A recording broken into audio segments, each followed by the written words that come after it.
It's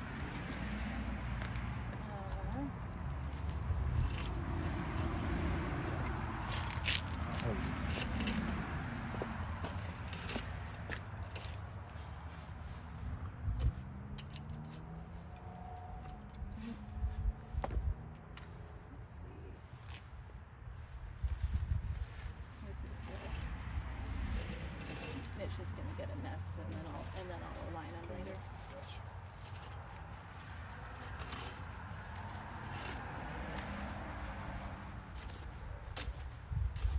It's all stuck on there.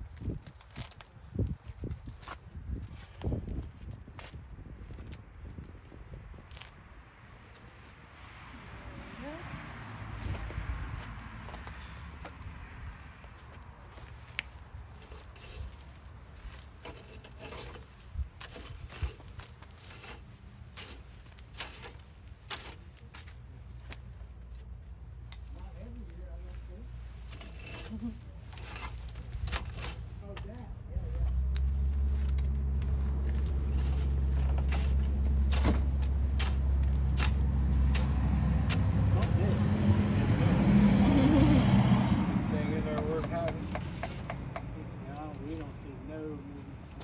Nothing? No, we're gonna check the one in the field where you did So under the the plastic. third one, the last field we were just in, I anticipate we'll see a little more. The first sample we took was underneath the greenhouse, and there really was almost no life as far as microbiology goes. And there were some fungal spores and fungi, which is a good thing. It's a great thing. But typically in a grass-rich environment, we'll see quite a little bit of microbiology in terms of bacteria, different species of bacteria. To the outside sample, the one that was just in the field there, under the plastic. Under the plastic. Yep, Okay. these were the samples under the plastic. I saw there were a couple of species of bacteria, a couple of different bacteria that were there, and a little bit more fungi, which I would have expected, so that's also good. But it's very lacking in microbiome. And so with that, I would probably, it's not a high cost to do the compost tea.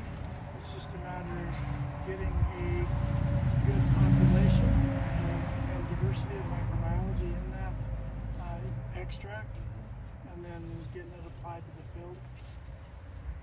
A few weeks later, we'll want to come back and sample and look at it again in the microscope and see if we're seeing that live retention in the soil. Do you think it has something to do with maybe the weather, or it's just That it's cold, you mean? Yeah, that it's cold. I would still see them when it's real cold.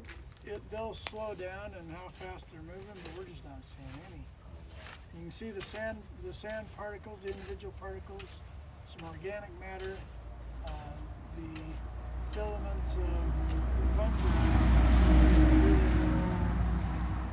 The microbiology population is almost zero.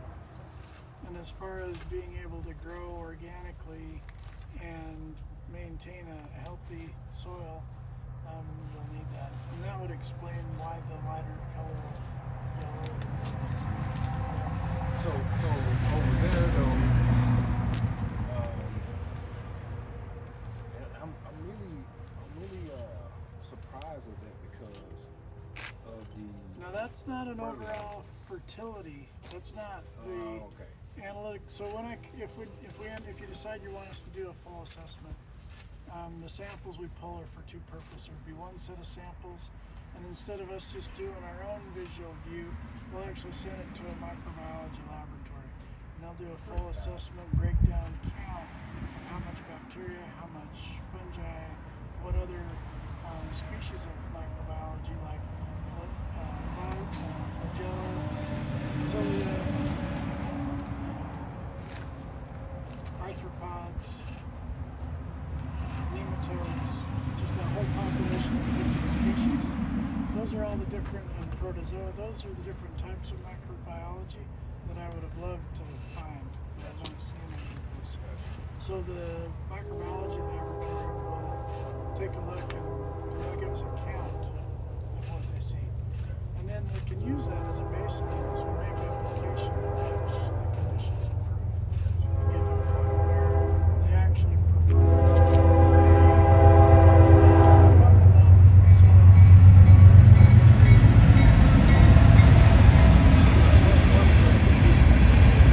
Which one is out?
I'm gonna step in. You got this? You're good, yeah. Okay.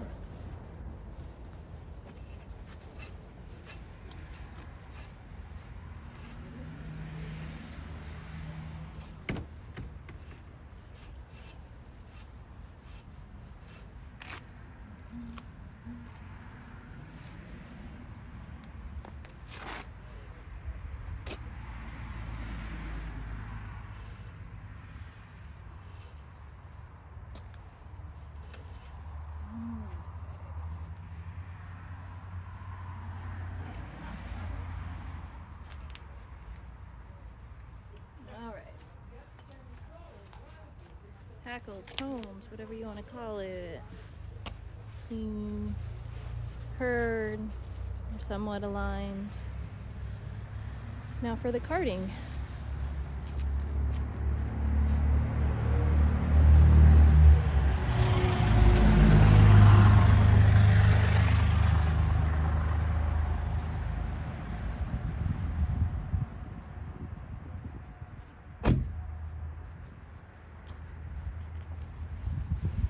So I can tell there's still lignins.